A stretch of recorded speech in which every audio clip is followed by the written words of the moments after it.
Well, with today's speedrun of Contra, the Japanese version, I don't think that no soul debate even applies.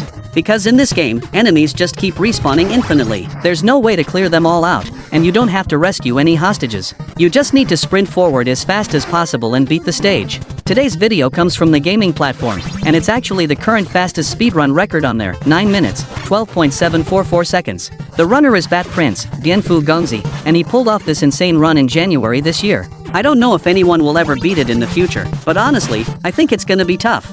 This really is another run that is incredibly close to the absolute limit of human capability. This classic game has been studied inside out by countless players worldwide, with all kinds of strategies and routes pushed to the absolute max. Alright, let's look at the Stage 1 boss. This is the optimal strategy, perfected through countless hours of practice. Stage 2 begins. You can clearly tell he's using autofire here. Yeah, this has got to be autofire.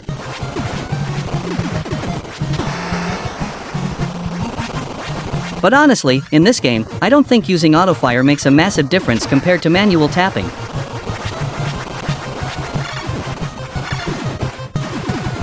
Plus, looking at it from back in the day, those clone Famicom consoles we played on actually came with built-in turbo buttons anyway. So, I think using autofire is totally justifiable. Though, from my personal perspective, I don't know if keeping autofire on is necessarily a good habit, guys. Wow, this is seriously fast. See, because this is an early retro game, if you leave autofire on and there's too much happening on screen, it can cause frame drops and slowdowns, which might actually hurt your final time.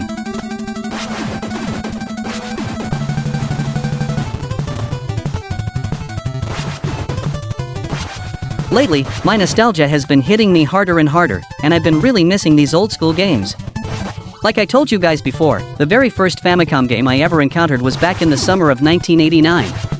That was the first time I saw the red and white console, and the very first game I saw was Contra. At the time, I just thought it was the most amazing thing ever. That's why I have such a deep emotional attachment to the first Contra.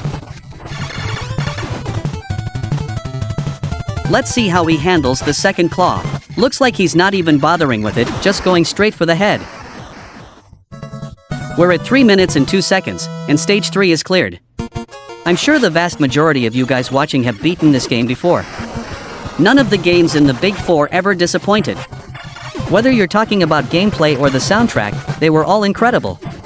Do you guys still remember what the Big Four were?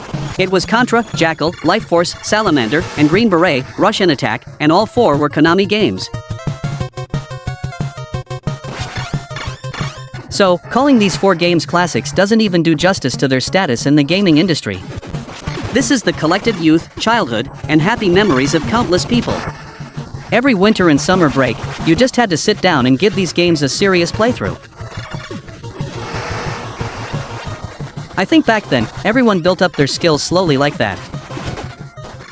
It went from needing the cheat code to beat it, you know, up, down, left, right, B, A, B, for 30 lives, to later on being able to clear it without the code using just the standard 3 lives, and finally, managing a 1 life clear.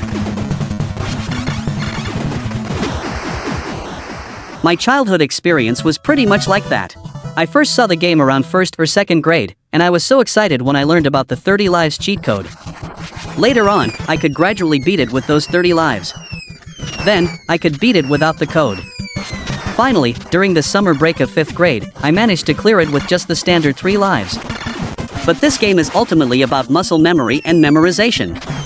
If you don't play it for a long time, you'll most likely forget the patterns. So, even though I could actually beat it back in '94 when I was in 5th grade, now that I'm 40, I can't clear it anymore. And the reason is simply that it's been too long and I forgot the patterns. Now we're on stage 5. This is incredible, his positioning is so precise. Stage 5 is actually pretty brutal. If you haven't memorized the layout and aren't used to it, playing stage 5 for the first time is heavily challenging. Because you constantly run into these turrets, enemies riding on cannons, just like this one, where you need insane reaction times, and on top of that, foot soldiers will sneak up to ambush you from behind when you least expect it.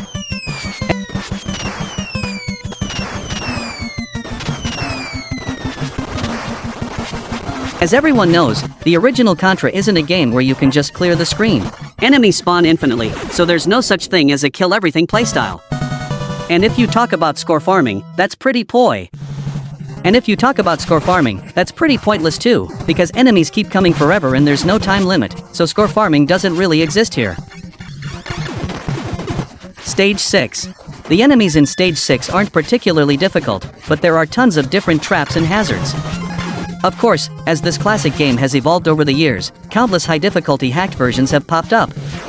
The difficulty of the original game is no longer much of a challenge for the top-tier experts. They can clear it easily.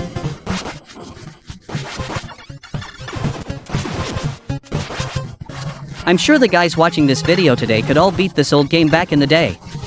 But a player like Bat Prince in this video, clearing it in just 9 minutes and some seconds, has truly pushed this game to its absolute limit.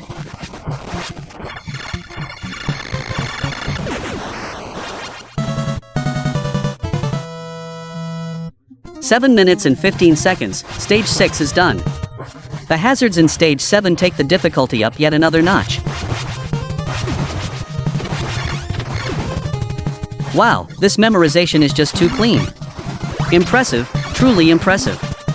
In the comments section of my videos over the last few days, I saw some people saying they wanted to just watch the game quietly and didn't want to hear my voice. But honestly, I can't really change that, because this is just my style. I love watching old games and chatting with everyone about my memories and feelings for them. So, if you really don't want to listen to it, there's not much I can do. Your only options are to swipe away from my video, or just mute it. 2 turrets in a row here. You have to know the layout perfectly. As soon as you go up, there's another one, yep, there's another one. Alright, the boss fight is starting. This stage boss is incredibly simple. You just fire directly at its weak spot and you can clear it instantly. Stage 8. Stage 8 is definitely the hardest level in the game. There aren't too many traps, but the enemies are incredibly aggressive. Before this point, the game mostly followed the laws of gravity. But this stage introduces flying enemies for the first time, which is so annoying and really tough to deal with.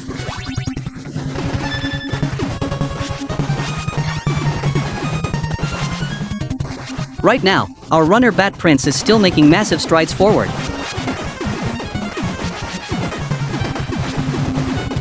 Alright, we are almost at the very end of the stage. Okay, 9 minutes, 12.744 seconds. This is the fastest time I can find in the country right now. I've kept the ending cutscene in the video for you all. Back in the day, most of us played the US version, which was cut down, so it didn't have the ending cinematics. So, I wanted to include this ending scene to make up for that childhood regret for anyone who missed out on it. And that wraps up today's video on the fastest speedrun of the original Contra. Thanks for watching and for all your support. I'll see you guys in the next video.